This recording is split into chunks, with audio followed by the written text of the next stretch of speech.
Now, our third driver is about cutting red tape. And I've talked about this lately to both the primary sector, where you can scarcely see the paddocks, I'd say, for the red tape that's in place. Farmers I talk to regularly up and down this country now spend 30% of their week form filling and doing paperwork, not doing the farming. And so we're going to end Labour's war on farming. We also want to boost the tech and the tertiary education sectors. We're going to change the immigration settings to make immigration a more flexible and helpful tool to ease the skill shortages where we have them. And under national, any new regulations will need to be justified on outcomes, not on politics and spin. We're going to restore the 90-day trials because they make sense. We're going to scrap the fair pay agreements that are all about imposing union deals on Kiwi workplaces, whether they want them or not. Now, fourthly, we really are going to get infrastructure built. High-quality infrastructure drives economic growth, it boosts our productivity, and it enhances our way of life. And New Zealand has a really large infrastructure deficit, which is contributing to unaffordable housing, congestion, and poor water quality as infrastructure as well. We'll establish, as we've talked about, our National Infrastructure Agency to connect domestic and international investors with infrastructure investment opportunities, because New Zealand is not good at doing that right now. In addition, we're going to build roads. We won't be building roads like Labour is building Auckland Light Rail. We'll be actually getting things done, and to help bring down emissions on transport, we'll establish a nationwide network of 10,000 public EV chargers, and we'll reduce the consenting requirements for renewable energy investment. And as I mentioned, immigration will be used as a tool to help New Zealand achieve its aims, and growing skills is in fact the fifth part of our economic plan. We're going to up New Zealand's game in competing for the best and the brightest that want to come here, because immigration, like regulation, is about quality, not quantity. And a working economy needs working people. And we're going to ensure that our kids get a much better education at school, because they are New Zealand's future workforce. And we're going to help young people get off welfare and into work with targeted support to assist them for those that are trying. And for those that don't, there'll be sanctions on their benefits. Now, the final part of our economic plan is backing ourselves to compete on the world stage, because we absolutely have the talent to do it. New Zealanders can foot it with anybody in the world. Now, trade is at the heart of New Zealand, and it's at a key driver of our prosperity. And we're going to invest more in those relationships where we see opportunities for more trade. We will work relentlessly to remove the barriers that make it so hard to get our high-quality products and services to those markets to sell. We'll also give tourism a boost with a new Great Walk and broaden the eligibility for working holiday visas, because those are a big source of labour, especially for tourism and hospitality industries. So in closing, what I just say is National's plan for rebuilding economic growth is comprehensive, it's decisive, it's common sense, it's practical, and it'll work. A national government will be a government that actually gets things done. We will rebuild not only New Zealand's economic growth that is forecast to be so worryingly anemic, but we'll restore the country's mojo, we'll restore the country's confidence, and we are going to restore this country's ambition. I tell you, we have everything to be a successful country out there in the world. There are no excuses for why we cannot do well for ourselves. The only problem we've got is we need a government to actually unleash it. And if urgent action to strengthen the economy is not taken, as Nicola said, more and more New Zealanders will find themselves dropping their children and their grandchildren off at the airport as they head off overseas on search of better jobs, better wages, and better living standards. And none of us want that. I don't want that. You don't want that. So my message to all New Zealanders doing it incredibly tough right now is that help is on the way. Our 100-point common sense economic plan will rebuild the economy to get it working for you. A stronger economy is how we reduce the cost of living. A stronger economy is how we importantly get the public services we deserve and so desperately want. I want you to know we back you. We want you to be part of this rebuild as well. Thank you again for being here today. Really appreciate it. And with that, I'll pass back to Mahesh. Thank you.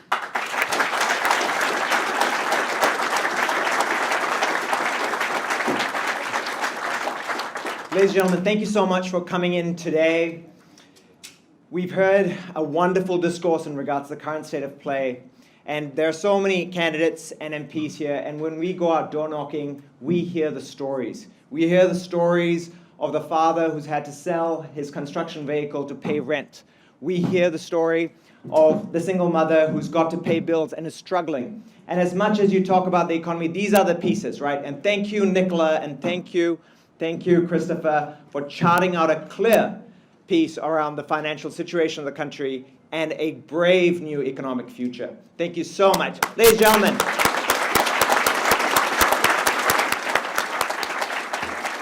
if everybody could get up and move to the back, if everybody could get up and move to the back of the hall now, we'll leave this space for press proceedings. Thank you so much. Please, and please go back. Thank you. Did you want your call? Thanks. Yeah. Thanks, man.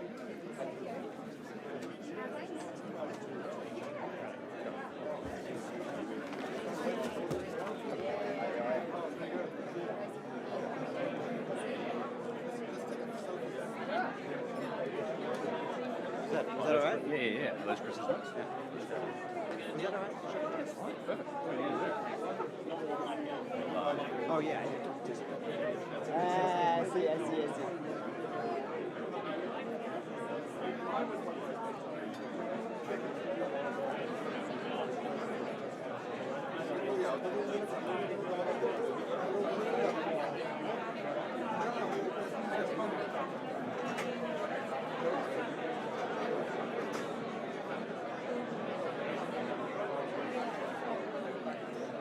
We'll go to the back. Well, is that okay? I didn't introduce myself. Did you notice that?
and No one trinkets wants anything. And no one wants it. And books So- are the worst. Oh, no you one can't. wants it. You literally cannot give books away. Get rid of all your stuff. That's what I say. Yeah, Don't really like keep Swedish anything. death cleaning, but at Yes. at quite a young age. No one wants the photo of you as a baby. No one. No. It's just, it's a bit depressing. Oh. But this is quite because I like the story because it was Birkdale Beecham, which was where I grew up, and the boys went to Westlake Boys, which is my little co-parent school. It was a lovely, warm story. It is. And someone, and she put them on the internet. And the person, her name was Claire, and she said, "I'm a little bit worried because I didn't get permission because I didn't know who they were. But of course, the internet loves a mystery, and everyone comes on board. And sure enough, and they'd all they think the photo was maybe at one of the boys' wedding, and they hadn't seen each other for years, and it's given them a reason to get back together.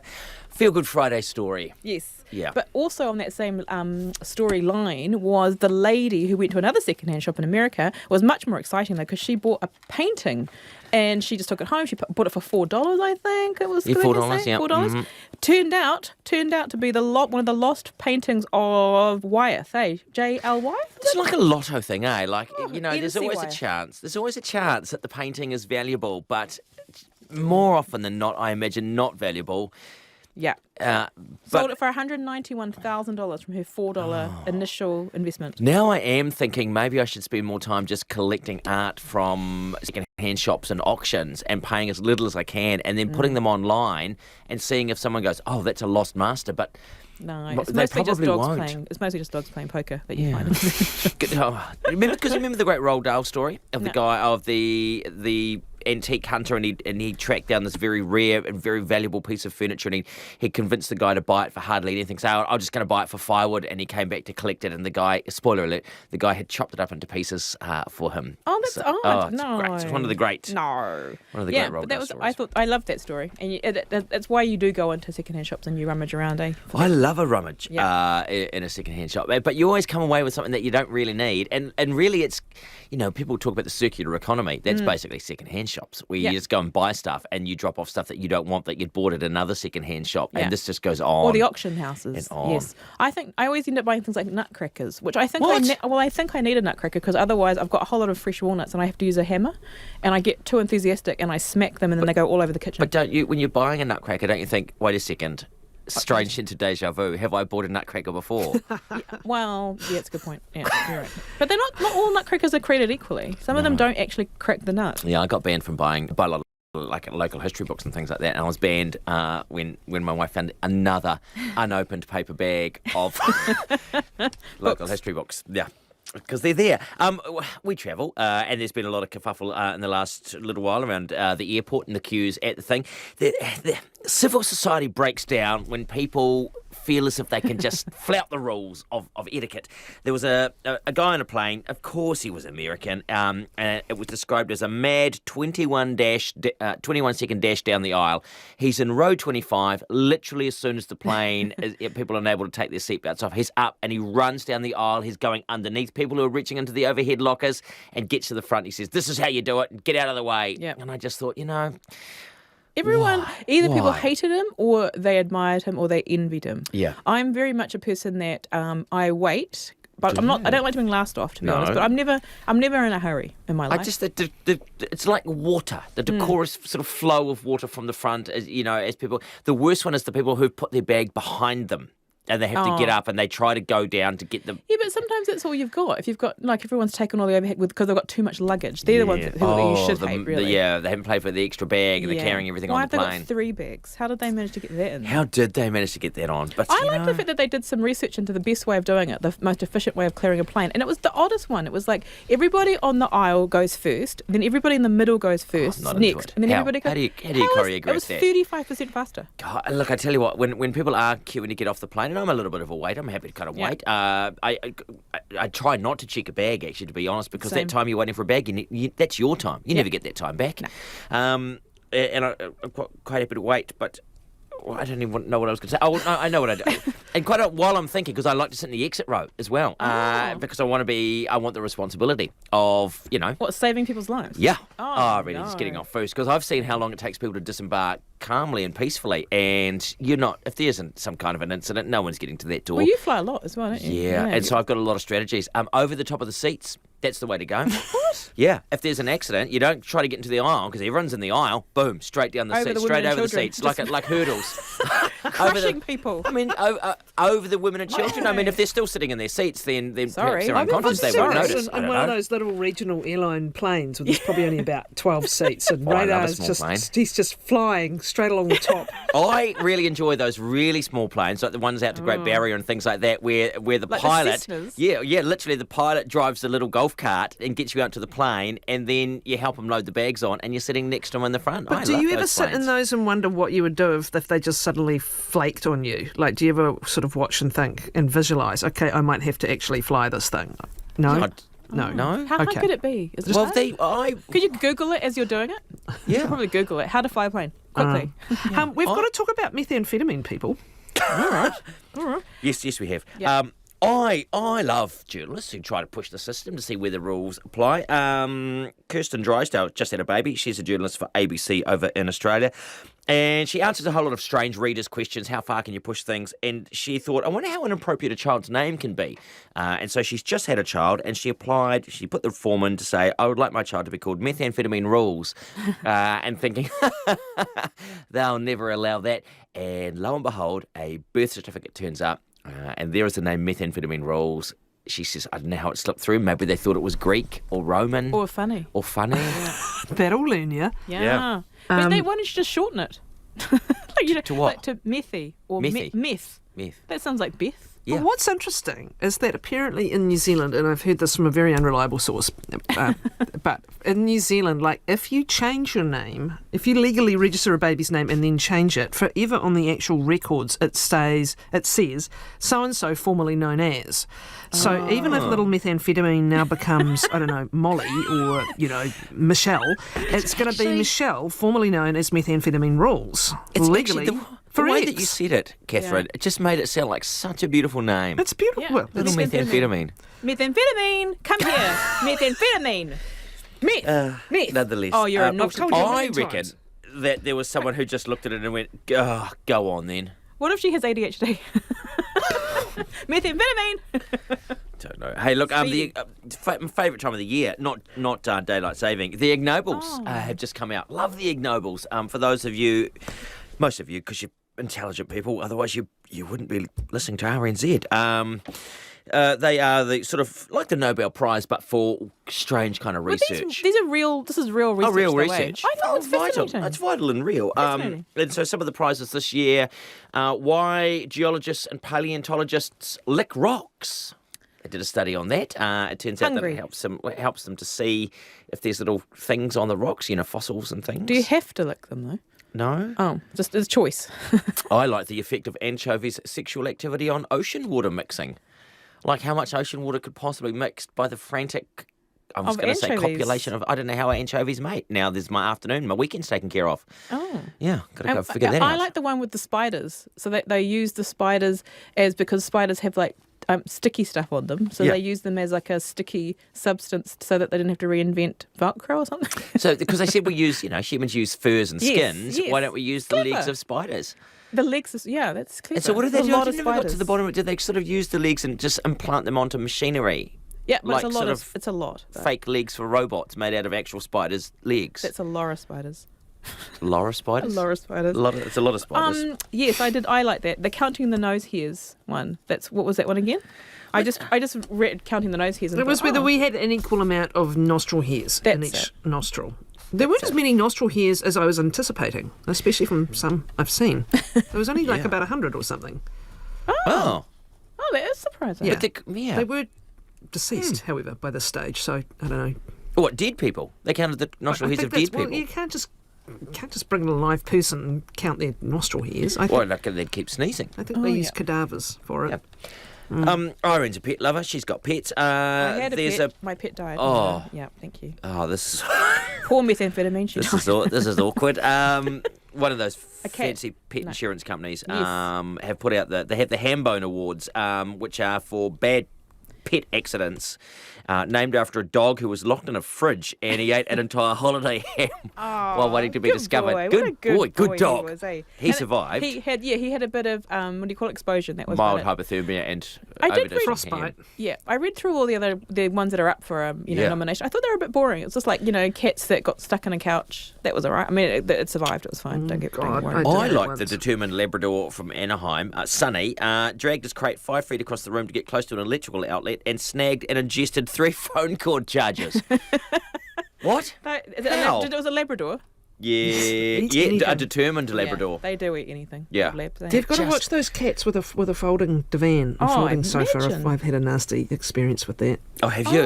Oh, because they do get everywhere. Cats, Well, no, they don't get in, they sleep under there, and then you think, I just fold this up now before everyone gets up. I'll just make it all nice and tidy. And Yeah, we used to have one Next that would minute. snuggle under the duvet and you go to throw yourself on the bed and there'd be a sort of a lump and a squeal. You had to always check. 9 lives, though, cats, eh? They do. Well. They're bouncy. Yeah. Cats. Springy. Spring, and it is spring. And for those of you, spring forward this weekend. Is it this weekend? It's spring. I think it is. Exciting. I mean, I think so. If not, there's going to be a whole lot of people who are just turning up really early. So we're about to go. So where and when? 2 seconds. I guess it's Sunday. Yes. Nice. Your phone will do it automatically. Happy summer. Have a lovely, lovely weekend, everyone. Catch you back next week. Ka kite. RNZ National, no mai ki te pūrongo o te pautūtanga ko Charlotte Cook, aho. This is Midday Report for Friday, September the 22nd. E hari ake nei, coming up today, Queenstown assesses the damage after a night of torrential rain. The flooding and the debris is flowing down towards the town centre, causing damage. We'll get the latest from the Queenstown Mayor. And rain takes out to its Hāpiri's drinking water. With the river sort of flowing through there, it was certainly not a safe place for the contractors to go. In business news, Te Pūrongo Pākihi, a study into personal banking services gets some negative feedback. And later in sport, ki roto te ao hakinakina, France lose their star halfback in their Rugby World Cup pool win against Namibia. Engari, ko tēnei te wā mō ngā pito kōrero, but first it's time for the news.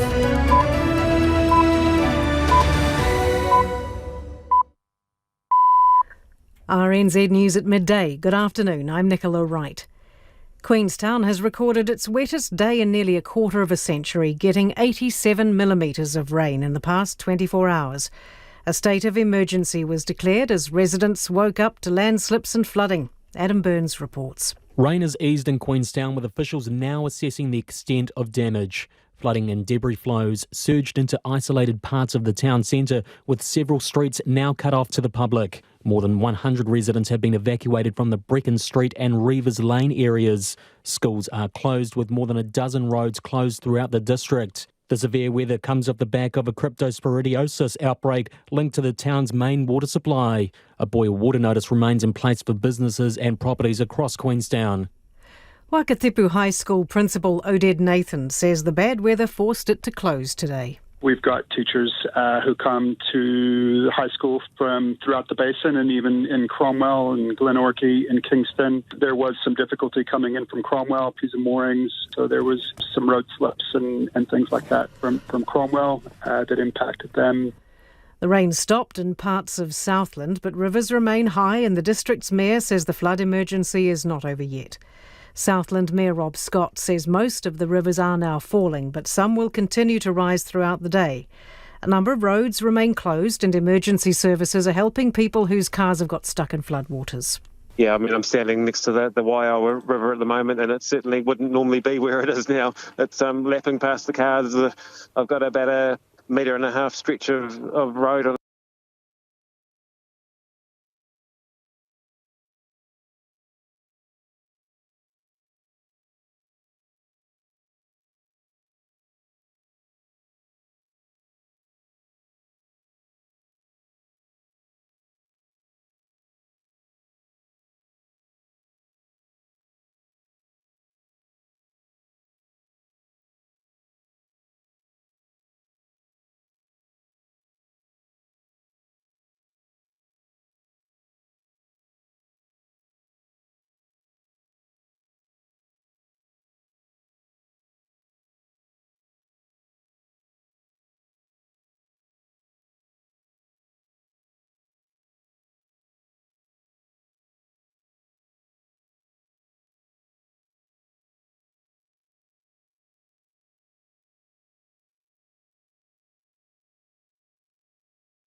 How much is the 100-point plan going to cost? Well, as we've said, we've announced over 40 policies in this election campaign already. We've been very prudent, very responsible, showing good economic management, and actually this is an aggregate and bringing all those actions together in this plan. So each of the individual actions, in the case of introducing our family boost policy, for example, we've funded that from actually pulling back and cutting out consultant spends, and we've been very practical about how we get about it. Do you know how much you've put all those together in a nice pretty document? Do you know how much? Well, it'll all come together in our fiscal plan, which you'll see very shortly. The first thing that you've said in your fact sheet is the Reserve Bank predicts New Zealand is already back in recession. How could that possibly be true when yesterday they said that we were out of recession? The Stats New Zealand who compiled the figures. Sure. Yesterday we saw some numbers that reframed our economic data over the last last 2 quarters, which is fine. But what's very obvious is that you can see the Reserve Bank has forecast that we'll be back in negative growth over the course of the September quarter that we're in now. And you've also seen an IMF forecast that's essentially saying New Zealand's got 1% growth a year for the next 2 years. So we have very anemic, very low, very limited amounts of growth in this economy. Stats New Zealand, who compiles the data, say that we're not in recession. We need 2 negative quarters of GDP to be in a recession, so that would be essentially this quarter and then the December quarter as well. So are you saying that's what the Reserve Bank is saying? The Reserve Bank forecast is that we are going to be in negative growth, certainly in the September quarter. Can I help here? So Stats New Zealand have given us data that corresponds to the last period. Mm-hmm.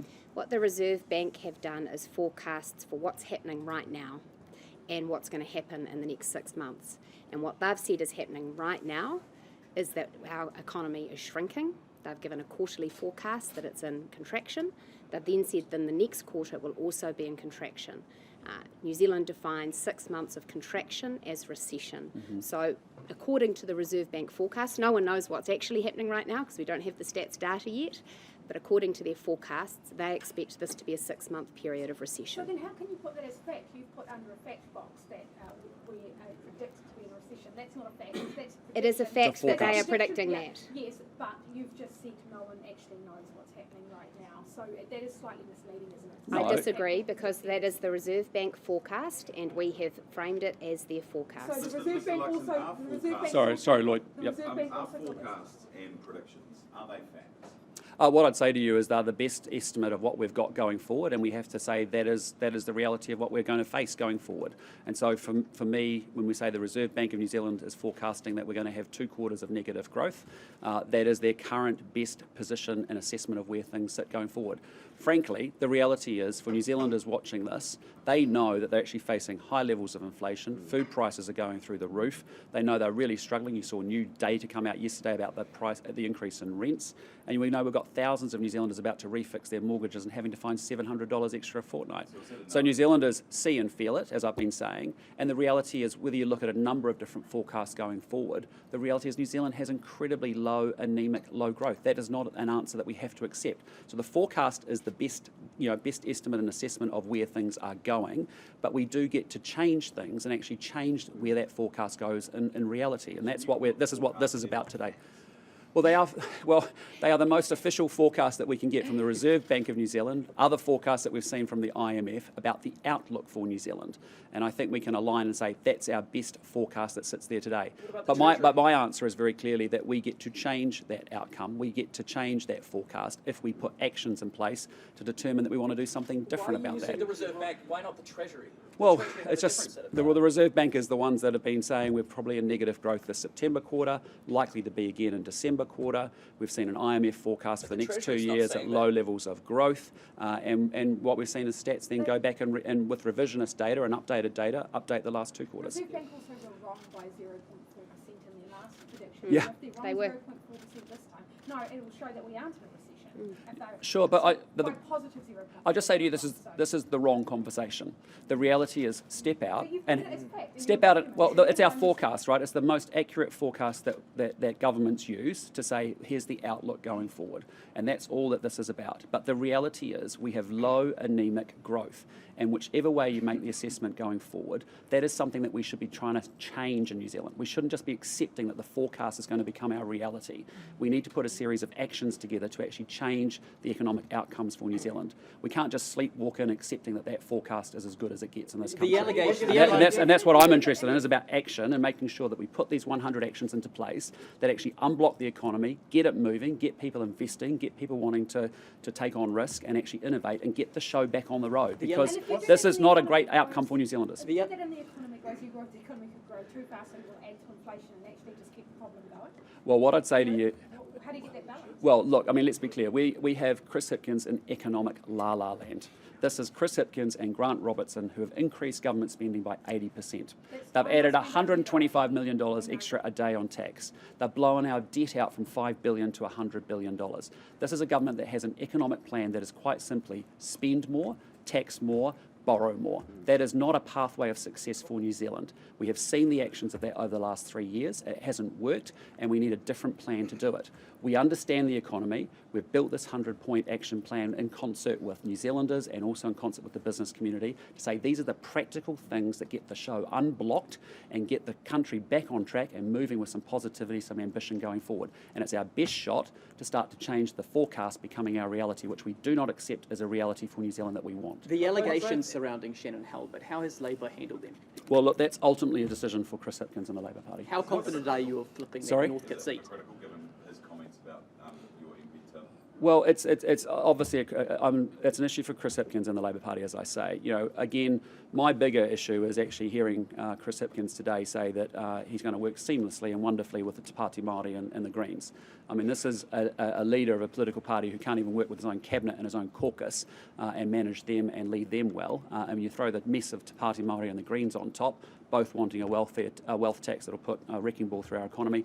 That is incredibly worrying. How confident are you of flipping ultimately, I'd say that's an issue for Chris Hipkins. The Northcote seat, though, how confident are you of flipping that back? Well, we are working incredibly hard across the country. I've spent a big part of the first part of the campaign in marginal seats up and down this country. We've been in historically Labor seats, we've been in marginal seats, and you know we see huge enthusiasm. New Zealanders want to change the country, the direction of the country. It's that simple. They want change. They're over it. This is a government that's had an absolute majority for 3 years and couldn't get anything done. New Zealanders know that if they just let them carry on, that's a recipe for disaster for us. And so, very clearly for us, the message is simple. If you want to change the government, guarantee a change of government, party vote national. We're making that case in marginal seats, red seats, and blue seats. And you talked about coalition arrangements there. Did you get a chance to watch the debate last night? I haven't seen the debate last night, no. There was quite a lot of conflict between... Chaos on your side. I mean, are you prepared? No disrespect, but I back my ability to lead a coalition incredibly well and get the best out of that. And So you could work with both of them. I mean, did you see David Seymour and Winston? I haven't seen the debate from last night. Have you spoken How to will Winston you at all? manage sitting around at the cabinet table with David Seymour and Winston Peters? Well, look, I'd say to you, you know, and my message has been very consistent over a number of months. There is so much at stake, and do not put at risk putting Chris Hipkins, who can't lead his own party, with Te Pāti Māori and the Greens together in a government. That is an absolute coalition of chaos. You know, you've got one party that wants to abolish prisons and another party saying they're going to be tougher on crime this time. You know, it doesn't make any sense. So if you want to change the government, you have to guarantee a guaranteed change as a party vote for national. And that's what I've been consistent about. Do you trust Winston Peters? Because last night you had him in the debate say that in the 2017 negotiations, Bill English said to him right at the starting point that there was going to be a coup and that Judith Collins was going to roll him, and so Winston Peters said, well, I can't deal with that, and that is part of the reason he went with Labor. Bill English has told Newsroom that that is a complete fabrication and utterly untrue. Can you actually trust Winston Peters? Well, my message to the New Zealand people is don't put this election at risk. You know, 3 years ago, this country voted in every single electorate for the Labor Party except for one, Epsom. They voted for the National Party. And so that party vote put in place an absolute majority and a government with an absolute majority that actually hasn't taken this country forward. The country's gone backwards over the 3 years. So don't put that at risk again. Be very intentional about what you're going to do with your party vote and party vote national. But David Seymour and Winston Peters obviously think that there is potentially going to be a situation where they're working together, because David Seymour's completely softened his position in the last week and is now saying he would work with Winston Peters, when a couple of weeks ago that was unheard of. So they're obviously lining up thinking that Winston Peters is going to be in play. Well, again, I just boil it back to say there's a lot at risk at this election. If you want to guarantee change of government, party vote national. That's been my consistent theme. Well, no, but I want New Zealanders to understand that they're going to need New Zealand first. So what is your position on Well, what I'd say to you is I do not want New Zealanders actually doing anything other than voting for any other party other than the National Party. It's that simple, because there is a lot at stake in this country. We cannot have an economic situation that forecast that we just talked about becoming reality. Can you from both of We the need cabinet strong national-led government, and I'm confident we'll have strong, stable government on the other side. But I tell you what's not going to work is Chris Hipkins, who can't lead his own cabinet and caucus, has had a 3-year absolute majority and got nothing done and taken the country backwards. And then you throw Te Pāti Māori with its co-leaders on board, and then you throw in the Greens with its co-leaders on board, and I'm telling you, you've got an unholy mess at that point in time. What's the timeline on the release of your... Like a really weird question, but I'm quoting Winston Peters here. Will you keep your trousers on in coalition negotiations? Again, I'm not focused on that. I'm focused on making sure that New Zealand people understand what's at risk at this election and why a national party with a 100 economic point plan to get this economy firing, get it growing again, so that they've got opportunities so they can get ahead is actually what they need to be focused on. Do not... The New Zealand people... The New Zealand people will determine the outcome of this election, and that's why I'm talking directly to them, to make it incredibly clear for them. Do not muck around. Do not be non-intentional with your party vote. MMP elections are notoriously and always close and tight. So you need to understand what is at risk. We have been here before. We have been here before. You know, this country voted in overwhelming terms to send a Labour government into power with an absolute majority 3 years ago, and nothing happened. The country went backwards. So be intentional this time round. Party vote national. How much on this campaign trail do you think that you were getting FaceTime with undecided or swing voters? I think we've had a huge amount of that, and I've been doing that actually for a number of months now with the Back on Track tour, where I've spoken to 11,000 sort of people. And in the campaign trail, at quite orchestrated events like today, or do you think you're getting a lot of FaceTime with people you could persuade? If you've been with me over the last 2.5 weeks, you'd seen I've been into many, many marginal seats and red seats and Labour seats. And why are we doing that? Because actually we have a huge opportunity to actually increase our party vote, even in historical Labour strongholds. If I look at my observations of Chris Hipkins, he's trying to save his furniture, and he's actually going to deep red seats, and actually that's where he's spending his time. What's the rationale for going back to Auckland every night? Well, it's just actually how my schedule works, in terms of just how the schedule works. So it's a good base for us to execute from and go out where we need to go. Houston is touting police stats showing ram raids at a 2-year low. Well, no disrespect, but this government's had 6 years to sort out our law and order challenges in this country. I saw a ridiculous proposition, I think yesterday or the day before, where Hipkins comes out and says, actually, I'm sorry, we're actually going to get rid of our only target that we had on crime and law and order, which was a 30% reduction in the prison population. You're going, yeah, right. You've had 6 years, and 11 days out from an election, you say and do anything you can to see whether you can win it, and that ain't going to cut it. Because the New Zealand people know they are not feeling safe in their homes, their businesses, their communities. The New Zealand people see crime each and every day. Just look at the images in the last 72 hours across this country. And they see violent crime up, they see retail crime up, they see growth in gang membership, see ram raids happening multiple times a day. So, you know, we get to choose that, and that's what I'm saying to the New Zealand people. This election is a really important one, because it's going to shape where we go as a country for generations to come. We get to choose whether we accept that every 6 months there's more frequency, more violent, more gratuitous crime. It's showing it's at a low. I'd just say to you, go talk to the New Zealand people, and they see violent crime, they see retail crime. No, violent crime's up 30%, retail crime's up 100%. There are 9 gang members for every 10 police officers in this country. There is a ram raid happening every 11 hours in this country. And so those are the reality of what's happening, and New Zealanders do not feel safe under this government. It's been soft on crime. And I'll just say one more thing I want to say is that it's very interesting to me, isn't it? We've seen Harry Tam have 13 different hui out there trying to enrol gang members to actually support the Labour Party. And that just says everything. That the gangs don't want a national law and order policy. They don't want people like Mark Mitchell who understand what it's like at the front line and how we back our police. You know, in Australia, we've taken very similar laws and approaches that we've seen in Western Australia and Queensland in our policies. and the gangs are actually forming their own political party over there. Well, here in New Zealand, they don't need to do that because they can actually just support the Labour Party. I mean, you talk about misinformation, and you've got your fact-checking website, and Chris Bishop sitting behind you has made a big deal about this. But Labor would be furious that you're saying that they're endorsing this. Well, why don't we have every single Labor candidate? They can't. Well, why don't we have Chris Hipkins come out very strongly and say he does not want their vote and reject it outside? Why, if he's so strong about it, why has this government given them $2.7 million worth of rehab money, when you think about that? Why, when there was a cabinet paper taken to cabinet just in the, recently, they actually decided they'd continue to fund connections with gangs? So why? So let's hear him say that, and let's hear every single MP and every single candidate across the Labor Party across the country say that exactly in the same way. He has said basically exactly what you just said about the gangs and Harry Tam. Yeah. They don't want their vote. Yeah, well, all I'm saying to you is Harry Tam doesn't want a national government. That's pretty obvious, and he's actively campaigning and endorsing Labor's vote. Because they're soft on crime, right? They're soft on crime, and the gangs know they're going to do better under Labor than they will under National. So anyone who supports National, how do you know people are out there supporting National people that you? Well, I'll just say to you, I mean, it's just interesting to me that the gangs are out there, having had 13 hui, an activated campaign for the first time that we've seen in many election campaigns, saying that they're actually wanting to sign up people, enrol people, and endorse the Labor Party. I think Chris Hipkins should be even stronger with his rejection of that. What's the timeline on the release of your fiscal plan? I'll let Nicola talk to that. We'll be announcing our fiscal plan well in advance of the election. I'd encourage everyone here to ask Grant Robertson the same question. And the reason for that is, while he has released his pre-election update, since then he has announced hundreds of millions of extra campaign promises above and beyond what's in the budget. The budget also notes a number of significant fiscal risks should Labor be re-elected. Auckland Light Rail, the income insurance scheme, the Lake Onslow project. So Grant Robertson needs to tell New Zealand how he plans to pay for all of that. And I think he will do what he has always done. He'll completely blow the Treasury forecast. So you cannot believe what's in the pre-election update. Where's his fiscal plan? In advance of the election, do you mean in advance of advanced voting opening? Yes. Or? Okay.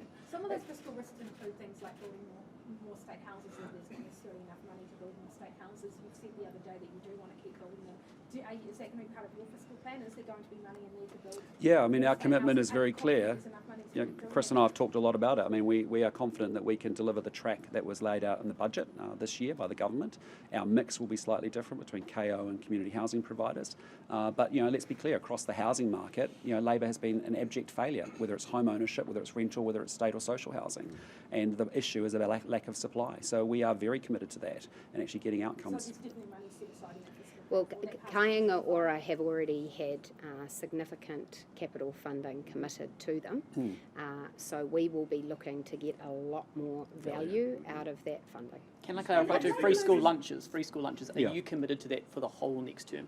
Yes, we are. What we are, we think that's a good program. It's a program that we said we've supported and will continue to do so. But we are also concerned about waste and efficiency and effectiveness of the program, and we'll be wanting to look at that like we want to look at all programs across the government. Costing at $650 million. Are you Sorry? costing it at $650 million across the forecast period? Are you going to spend the same amount of money? Well, I just think it's, again, an unusual thing, isn't it? It's a policy that Labour purport to say that they want to do. They cut the money after April 1st. Over 4 years. Are you committing the same amount? What I've committed to say is we will support the program. We think it's a good program. We continue to support it, but we do want to see more efficiency, better effectiveness, and less waste. Less than $650 million. We want to make sure that we can deliver all the programs that are working. We will continue to look at every program to make sure it's efficient and effective, so we can get money to the front line to improve services across New Zealand. Will you commit to the same amount? Sorry, Katie. Will you commit to the same amount of children? Yes, I mean, we believe that actually the program is a good program, it's the right program. I've said to you consistently, where we see good programs, we will support it. Where we see poor programs, we will stop them. But actually, in the case of a program like this, I'm also conscious that when I talk to schools and when I talk to school lunch program providers, there is also huge amounts of wastage, and we need to work at the efficiency and the effectiveness and the delivery of the program as well. Will you cut the quality of those meals? Hipkins says that you're going to swap out multi-grain bread and put white Oh bread. my goodness! I mean, honestly, you can't make this stuff up. I mean, honestly, this guy is so desperate now. He's literally throwing anything at a wall to see what sticks. Honestly, you just can't make it up. What I have said consistently is that we support the program. But like everything with this government, and like in my own experience as a CEO, you can get better outcomes with the same amount of money, and the same amount of resources, if you choose to manage things better. And so in this case, we're looking at a program with a big spend. We want to make sure that we're getting efficiency, effectiveness, and a good return on that. It's quite right that we would look at wastage, ordering, delivery models, all of those things to make sure, can we improve the program and get better value for money? So they would cut that program. If they make that part of the deal, would you agree? Not part of our policy. Not part of our policy. And just if Labor do lose and Hipkins leaves, who would you pick to be the next Labor leader? That's an issue for the Labor Party. I will be focused on making sure we get this country turned around, we get it sorted, we start to solve the problems that we've got, and we start realising the huge potential that we have in this great country of ours. Do you have plans to reverse the over-the-counter ban on pseudoephedrine? Look, I'll look at it, but what I'd say in government, but what I'd say to you is the major issue is, again, where the conversation should be is what are we doing to crack down on gangs and what they're doing around meth, and that's where the focus should be. But we're open to looking at that in government, but what I'd say is I'd love to see a lot more action from this Labor government, which is, time's up, but that's what we'll be focused on. And on Tuesday's debate, you said that you had felt unsafe walking down Queen Street in the evenings. How recently is that? Oh, in the last year. I've just got a question about Hawke's Bay here. Yeah. The work clearing all the silt in Hawke's Bay, it's been halted. It was going to be halted next week because they've run out of money in order to do it. They've only cleared 40% of it. They need another $80 million from the government. Yeah. The government you lead give them that money. Yeah, my message when I've been in Hawke's Bay, and I've been there several times, is actually I want everyone in Hawke's Bay to understand is that we're not going to go turn everything upside down in the Hawke's Bay. It's really important. We've tried to be bipartisan and supportive of what's been going on there. I think the government's been way too slow at actually getting resources and giving people certainty and clarity on how they get to move forward. But I've said to them, I don't want to turn everything upside down and go back to a blank piece of page. We're going to honour the commitments that have been made by the government. We're going to actually speed it up. We're going to create an ombudsman role so that there is actually a place for property owners to go to for assessments around property categorisations and values and valuations and all those good things.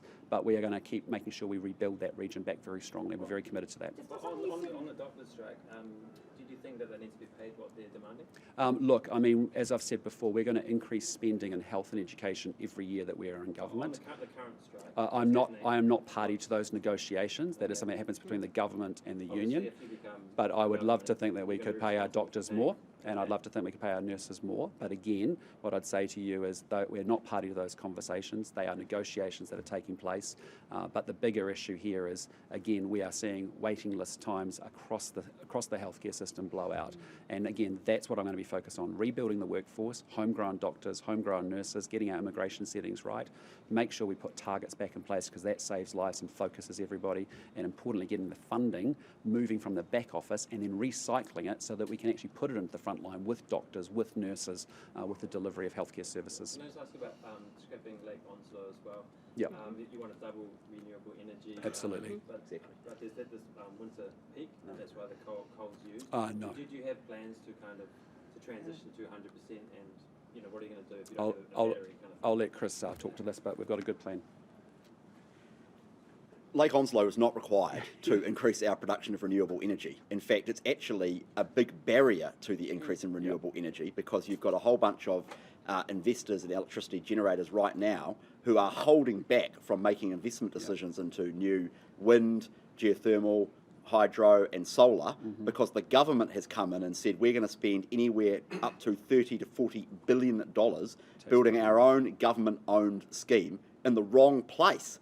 And they are all holding back from making investment decisions. So the best thing the government could do to increase renewable energy production, which we are absolutely in favour of, in fact we're far more ambitious than the government on, is dump Lake Onslow immediately, which is our policy, put in place a national policy statement on renewable electricity generation, which makes it far easier to consent new renewables, which we will do and the government has not done for the last 6 years, and get the lines upgrades happening so that you can invest in local distribution networks and the national transmission network to make sure renewable energy goes to where it needs to be. And that's our policy, and we will move quickly on that because there are enormous opportunities around electrification, but we need to get rid of Lake Onslow.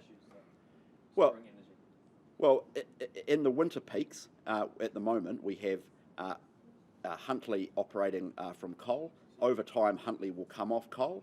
and you have fast start gas peaker plants for those winter peaks when everyone comes home from work at 5 o'clock and puts the kettle on and starts dinner and has a shower with the kids, or put the kids into the bath. This is a man with a young one who's doing bed bath dinner time routine. I'm very well pleased. That's when the peak is. That's when the peak is, and you can do fast start gas peakers for that. Fast start gas peakers as a transition. You don't need a $30 billion plan, and there's not an expert in the country who thinks that is required. So we're going to dump it. Well, even on the government's own suggestions, they say that even with Lake Onslow, it's 100% renewable in a normal hydrological year. You've got to read the fine print on this stuff. And actually, that last 1% to get to 100% renewables is extremely expensive. We can get to 97, 98, 99% renewable and massively electrify the economy and use a bit of fast start gas peakers. That is a much more efficient and effective use of money than the government dumping $30 billion worth of Crown capital into a boondoggle scheme in the wrong place of the country. All right, on that note, I think we might wrap it up. Because it's actually about growing skills, and it's about making sure that our kids are actually learning in the classroom and our teachers are able to teach. We see the evidence overseas is incredibly strong. We see schools that have done it here locally in New Zealand, and they've had really fantastic results, and that's something that we support. So we want, as I've said to you so many times, this is the thing that worries me the most in my time in politics, is the state of our education system. And Erica and I have talked and thought deeply about this, about what do we need to do. You cannot call ourselves a first world country and have the hope that we have for our economy moving forward if we can't get our kids better educated to access higher paying jobs and therefore get more freedom as to how they get to live their lives. And so that's why we want our kids back at school, and importantly we need to drive academic achievement, and we need to work really hard at that and teach the basics well. Part of it is avoiding distractions, and that's why we want to ban mobile phones across the country. Okay, last question, Katie. Yeah. You said that when you're talking about tax, that 20 households are paying on average $23,000 more A year. tax a year. Or the average. That's a bit disingenuous, isn't it? Because that's how the tax take is spread out. That's because there's more people in the country paying tax, or there's wealthier people paying more tax. That's not every household paying $23,000. What it is there's $125 million of extra tax being paid each and every day in this country. A lot of it is a function of inflation, where people have been pushed into higher tax brackets as a result. Well, yes, but any other, let's be clear, this is what Nicola and I are proposing around trying to get compensation for inflation by moving tax brackets is not radical ideology or deeply political. It is a common sense response that you see in centre-left, centre-right governments all around the world. And what we're doing here is saying the government is collecting a huge amount of tax because people get chucked into higher tax brackets because of inflation, and as a result they end up paying more tax. And so that load spread across the households in New Zealand is 23,000 extra households a year, $23,000 household per year. That's what it works out at on average. The message is really simple. We've got a government that's spending more, up 80%, $1 billion extra a week. We've got a government taxing more, collecting $125 million a day. We've got a government borrowing more, from $5 to $100 billion, costing us $11 billion in debt servicing a year. That recipe, that dog don't hunt, that ain't going to work. And actually what we need is a proper economic plan, and that's what the National Party will deliver. Strong economic management so we can get ahead and actually get better public services in place. Thank you guys. Have a good day.